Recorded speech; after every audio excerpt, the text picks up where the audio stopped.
Salam, salam sejahtera untuk kita semuanya. Selamat Sabat. Saudara-saudaraku yang dikasihi Tuhan, bertemu kembali bersama dengan saya, Pendeta Daniel Siswanto. Kita akan belajar akan pelajaran sekolah Sabat, di mana Sabat hari ini kita telah memasuki akan pelajaran yang ketujuh.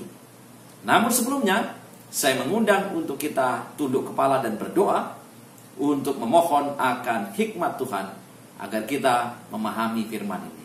Mari kita berdoa. Bapa di surga, Allah yang maha baik, kami bersyukur atas kesempatan ini bila mana kami akan belajar pelajaran sekolah Sabat. Kiranya kuasa Roh Kudus Tuhan mengilhami kami, menuntun kami, memberikan pengertian kepada kami. Terima kasih ya Tuhan. Berkati akan pelajaran ini. Dalam nama Yesus kami berdoa. Amin. Saudara-saudaraku yang dikasihi Tuhan, pelajaran ke-7 14 November 2020 dengan judul Perbaktian dalam Pendidikan. Ayat hafalan kita terdapat di dalam 1 Tawarik 16 ayat yang ke-29. 1 Tawarik 16 ayat yang ke-29. Firman Tuhan berkata, "Berilah kepada Tuhan kemuliaan namanya. Bawalah persembahan dan masuklah menghadap Dia. Sujudlah menyembah kepada Tuhan dengan berhiaskan kekudusan."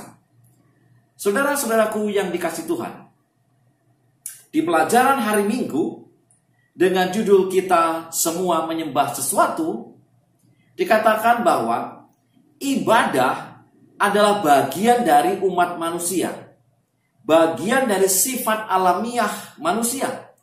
Bahkan sifat alamiah manusia yang sudah jatuh dalam dosa. Jadi dengan kata lain, bahwa sekalipun kita sudah jatuh dalam dosa, kita tidak lepas dari namanya ibadah. Pada awalnya kita harus menyembah satu-satunya yang layak disembah, yaitu Tuhan pencipta kita. Itu pada awalnya.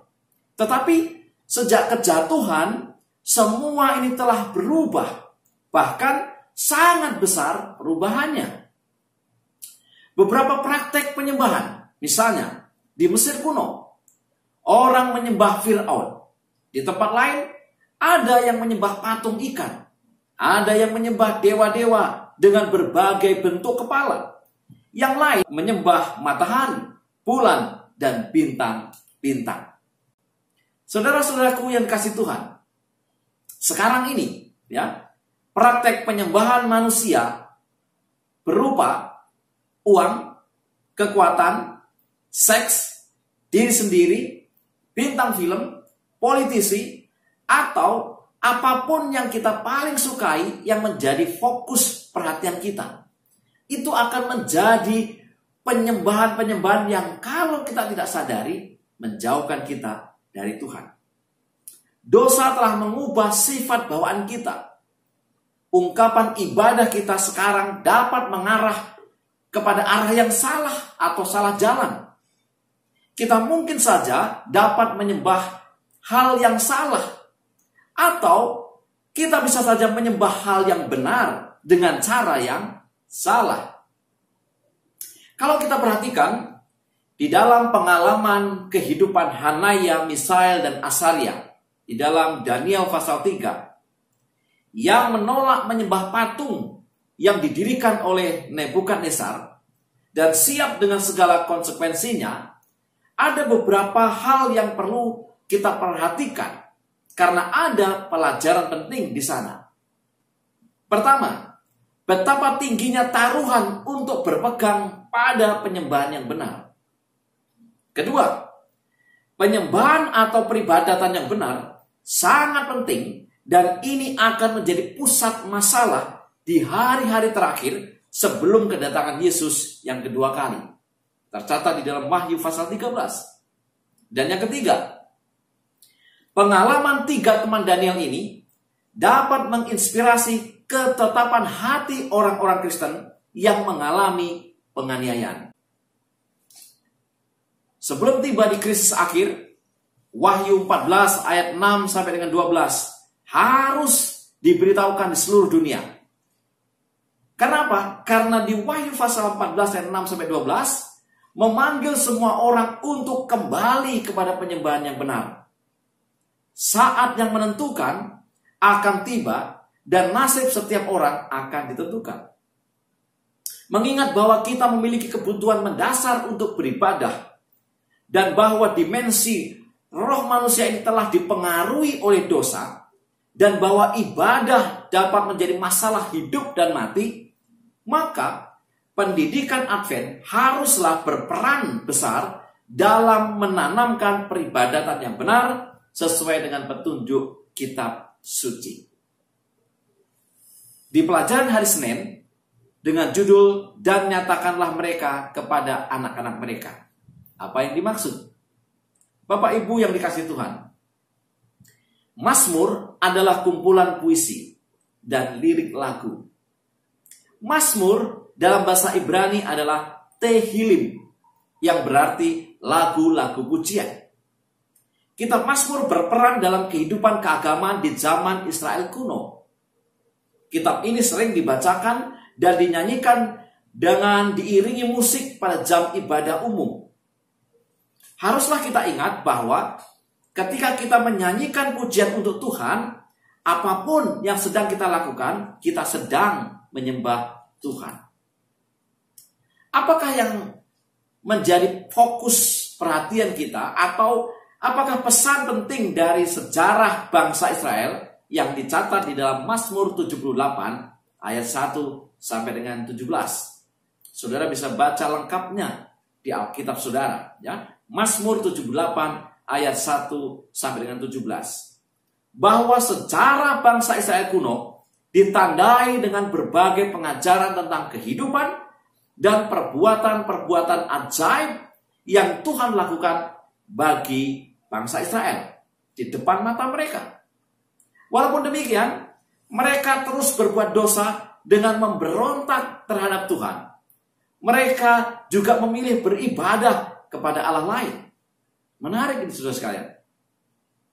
Itu tercatat di dalam Mazmur 78 ayat 1 sampai dengan 17. Kemudian, kisah sejarah ini tidak boleh disembunyikan, tetapi harus diceritakan kepada generasi-generasi berikutnya. Dengan tujuan pendidikan tentu saja. Artinya, pendidikan Israel mewajibkan untuk mengajarkan kepada anak-anak mereka kisah tentang tuntunan Tuhan terhadap bangsa pilihan itu. Nah, apakah tujuan pendidikan Israel yang mengajarkan sejarah pengalaman nenek moyang mereka dari generasi ke generasi selanjutnya? Mazmur 78 ayat 6 sampai dengan 17. 1. Agar keturunan mereka belajar untuk menaruh percaya kepada Tuhan dengan sepenuh hati. Yang kedua, agar mereka tidak melupakan perbuatan-perbuatan ajaib yang Tuhan lakukan di dalam pemeliharaannya. Yang ketiga, agar mereka berpegang teguh pada perintah-perintah Tuhan. Yang keempat, agar mereka tidak mengulangi kesalahan nenek moyang mereka yang durhaka, berbuat dosa, dengan memberontak kepada Tuhan yang mengasihi mereka. Jadi saudara-saudaraku yang kasih Tuhan, tujuan untuk menceritakan kepada generasi berikutnya adalah sebuah pendidikan, sebuah pelajaran untuk mereka melihat bagaimana Allah telah memberkati mereka, menolong mereka, menuntun mereka. Tetapi apa yang terjadi? Kita tahu bangsa itu terus-menerus di dalam pemberontakan kepada Tuhan. Pendidikan Kristen haruslah menanamkan nilai-nilai kebenaran agung dari pengalaman sejarah yang dapat menjadi contoh yang baik bagi generasi masa kini untuk mempercayai Tuhan dan berpegang pada perintah-perintahnya. Wahyu 14 ayat 12. Di hari Selasa dalam roh dan kebenaran. Yohanes 4 ayat 24 firman Tuhan berkata, Allah itu roh, dan barang siapa menyembah dia harus menyembahnya dalam roh dan kebenaran. Dalam percakapan Yesus dengan wanita Samaria dalam Yohanes 4 ayat 7 sampai dengan 26, apakah yang diajarkan kepada kita tentang menyembah Tuhan dengan roh dan kebenaran? Pertama, penyembahan yang benar harus dalam roh, yaitu harus berasal dari kasih Allah, dari pengalaman mengenal Tuhan secara pribadi. Dalam tulisan pena inspirasi Ellen G. White Alpha Omega jilid 5 halaman 190 dan 191 dikatakan demikian. Agama yang berasal dari Tuhan Allah ialah satu-satunya agama yang akan menuntun kepada Allah. Untuk dapat berbakti kepadanya dengan benar, kita harus dilahirkan dari roh ilahi. Ini akan menyucikan hati serta mempengaruhi pikiran, memberikan kepada kita suatu kesanggupan yang baru untuk mengenal serta mengasihi Allah. Akan diberikannya kepada kita suatu penurutan sukarela kepada segala tuntutannya. Inilah perbaktian yang benar, itulah hasil kerja Roh Kudus. Melalui pengalaman pribadi, hubungan kita dengan Tuhan, itulah akan membuat kita beribadah di dalam kasih, di dalam roh. Dan yang kedua, ibadah harus juga dengan atau di dalam kebenaran. Artinya, kita harus memiliki pengetahuan yang benar tentang Allah, tentang siapa Dia, dan apa yang Dia tuntut dari kita. Dan tentu saja ini meliputi berbagai doktrin. Misalnya, orang mati tidak dapat berkomunikasi dengan orang hidup. Atau doktrin orang mati tidak memiliki lagi kesadaran. Kita harus memiliki pengetahuan yang benar. Itu sebabnya beribadah di dalam roh dan kebenaran dituntut oleh Alkitab. Dengan demikian, roh tanpa kebenaran dapat mengarah ke pemahaman dangkal yang dibangun lebih daripada emosi yang berubah-ubah. Kebenaran tanpa roh dapat mengarah pada formalisme tanpa kehidupan. Perhatikan, roh tanpa kebenaran dapat mengarah ke pemahaman dangkal yang dibangun lebih dari emosi yang berubah-ubah, atau kebenaran tanpa roh dapat mengarah pada formalisme tanpa kehidupan. Pendidikan kita haruslah menekankan secara seimbang dalam penyembahan, yaitu dalam roh dan kebenaran. Di hari Rabu, berhiaskan kekudusan. Saudara bisa baca di dalam 1 Tawarik 16 ayat 1 sampai dengan 36.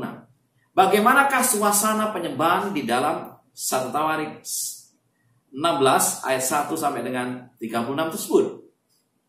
Ada 5 aspek yang penting harus kita perhatikan. Pertama, tempat berbakti berpusat di kemah suci. Kemah suci adalah tempat di mana Allah tinggal di tengah-tengah umatnya. Di zaman Israel kuno, dan juga tempat di mana rencana keselamatan dinyatakan pada mereka. Itulah di kemah suci. Yang kedua, ada korban-korban persembahan yang dipersembahkan kepada Tuhan.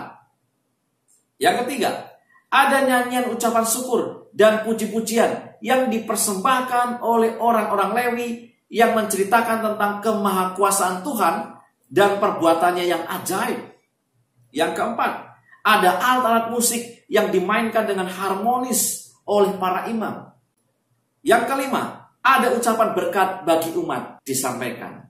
Bapak Ibu yang dikasihi Tuhan, pusat untuk menyembah dan untuk pendidikan ibadah haruslah Yesus dan rencana keselamatan. Hal inilah telah diberitahukan dalam pelayanan di kemah suci.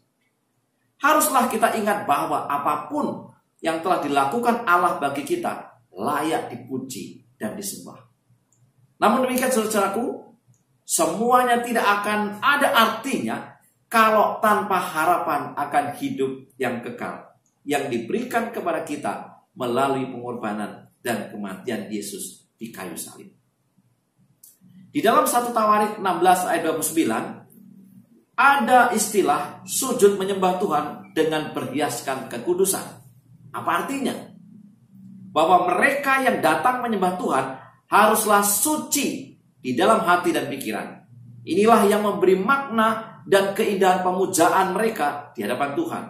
Yang kedua, menjalankan ibadah dan praktek kehidupan haruslah berjalan beriringan. Tidak bertolak belakang, tetapi saling menguatkan. Praktek ibadah yang dijalankan oleh seseorang mencerminkan seperti apa orang yang mempraktekannya. Bagaimana praktek ibadah kita yang kita jalankan? Apa yang kita pikirkan dari hal itu? Bapak Ibu yang dikasihi Tuhan, di pelajaran hari Kamis, penyembahan berhala dalam pendidikan. Ibadah sejati dari Allah yang benar adalah bagian penting untuk melindungi orang Ibrani agar tidak terperangkap dalam penyembahan berhala dan ibadat palsu di sekitar mereka. Namun demikian, mereka masih saja jatuh dalam praktek penyembahan berhala meskipun sudah sering diperingatkan. Kita menghadapi tantangan yang sama pada masa kini. Begitu mudah umat manusia terjerat dalam penyembahan berhala modern. Karena itu sangatlah penting menanamkan praktek penyembahan Allah yang benar dengan cara menceritakan semua yang Tuhan lakukan bagi kita kepada generasi selanjutnya. Agar mereka tetap berpegang pada penyembahan yang benar dan berlindung dari bahaya penyembahan berhala modern. Berdasarkan Markus 7 ayat 1 sampai dengan 13, dalam konteks pendidikan Kristen, bahaya apakah yang harus kita waspadai dari pengajaran dunia yang dapat berdampak negatif pada praktek iman kita? Kembali saya mengundang saudara untuk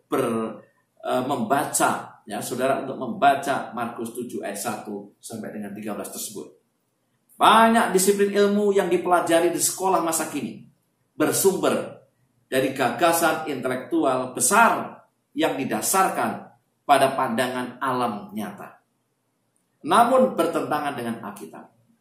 Kita dapat tergoda untuk menyembah ide-ide yang telah diterima sebagai dalil, diteorikan dan dipraktekkan. Kita juga dapat mendewakan pikiran cemerlang para filsuf, ilmuwan, dan ahli matematika yang mempopulerkan gagasan-gagasan ini.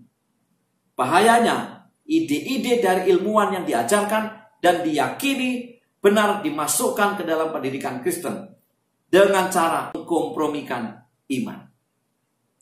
Mereka membuat Alkitab sesuai dengan ide-ide mereka. Saudara-saudaraku yang kasih Tuhan, kondisi mendasar dari peribadatan palsu adalah masalah hati. Tuhan tidak memandang penyembahan kita apabila kita memuliakannya dengan bibir kita, tetapi tidak muncul dari hati kita. Dengan kata lain, ketika kita beribadah, haruslah didasarkan kepada apa yang ada di dalam hati kita, bukan sekedar apa yang keluar dari bibir kita. Kesimpulan pelajaran sekolah sahabat kita, yang pertama, hati itu begitu licik sehingga kita perlu berhati-hati di dalam memanjakan hati kita. Yang kedua, manusia perlu tunduk sepenuhnya kepada Yesus Kristus, bukan kepada pengetahuan diri dan kebenaran diri sendiri. Yang ketiga, pendidikan baik dalam rumah tangga maupun sekolah harus berpusat pada Yesus dan pekerjaan penebusan yang dilakukannya. Yang keempat, mengembalikan citra Tuhan pada diri manusia adalah tujuan utama dari pendidikan Kristen. Dan yang terakhir, penyembahan kepada Tuhan Sang Pencipta adalah pelajaran-pelajaran yang diajarkan dan dipraktekkan dalam rumah tangga dan sekolah. Biarlah apa yang sudah kita pelajari, kita boleh mengerti, kita boleh pahami. Dan tujuan daripada pendidikan Kristen adalah memberitahu kepada kita apa yang Allah lakukan, apa yang Allah buat, apa yang Allah tuntun, apa yang harus kita lakukan, dan pada akhirnya kita mengingat siapa Sang Pencipta kita. Itulah penyembahan yang didasarkan dari hati yang penuh kasih, hati yang murni melalui roh dan kebenaran. Mari kita tunduk kepala dan berdoa. Bapa di surga, bila mana ada hal-hal yang sulit kami pahami, mohon berkat-Mu, urapi masing-masing kami, berikan pengertian, dan kami boleh mendapatkan tuntunan melalui firman Tuhan di pelajaran sekolah sahabat ini. Terima kasih ya Tuhan, berkati akan umat-umat Tuhan dimanapun mereka berada. Bila mana mereka belajar firman Tuhan ini, biarlah kuasa Roh Kudus-Mu akan memampukan mereka menemukan mutiara-mutiara yang sangat berharga melalui pendidikan di dalam ibadah mereka. Terima kasih ya Tuhan, dalam nama Yesus kami berdoa. Amin. Saudara-saudara yang kasih Tuhan, selamat belajar, selamat sabat. Kiranya pelajaran ini menjadi berkat